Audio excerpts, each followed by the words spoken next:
నిన్న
13th evening రోజు హాస్నా visible policing లో భాగంగా హాస్నా వెల్నెస్ స్పాని రైడ్ చేయడం జరిగింది. అందులో అసాంఘిక కార్యకలాపాలు జరుగుతున్నాయని చెప్పేసి మాకు క్రెడిబుల్ ఇన్ఫర్మేషన్ వచ్చింది.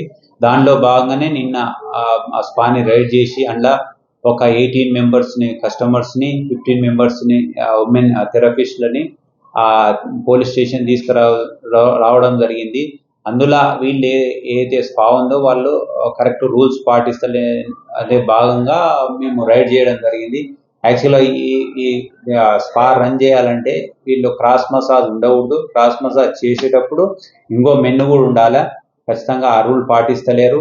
అదేకాక ఓపెన్ డోర్స్ ఉండాలా. ఓపెన్ డోర్స్ లేకుండా క్లోజ్ డోర్స్ తోటి చేసి లేకపోతే ట్రాన్స్పరెంట్ గ్లాస్ అని ఉండాలా. అది కూడా లేదు. థెరపిస్ట్ సర్టిఫికేట్స్ ఉండాలా. అవి కూడా కొందరికి లేవు. ఇవన్నీ రూల్స్ వయలేషన్ బ్రేక్ చేస్తున్నారు. అబ్సినిటీ కూడా ఉండకూడదు. ఈ రూల్స్ అన్ని బ్రేక్ చేస్తున్నారు కాబట్టి ఈ స్పాని రైడ్ చేసి దాంట్లో వాళ్ళ మీద క్రిమినల్ కేసు రిజిస్టర్ చేయనుంది. వాళ్ళ మీద చట్టపరంగా చర్యలు తీసుకోబడతాము. ఇదే విధంగా కేపీహెచ్బి పరిధిలో ఏ అయితే స్పా సెంటర్స్ రన్ అవుతున్నాయో వాళ్ళు హైకోర్టు ఏదైతే డైరెక్షన్స్ దాంట్లో వాళ్ళ రూల్స్ పాటించుకుంటా రన్ చేయాలి తప్పించి కానీ అసాంఘిక కార్యకలాపాలు రూల్స్ పాటించకుండా చేస్తే వాళ్ళ మీద చట్టపరంగా చర్యలు తీసుకోబడతాయి.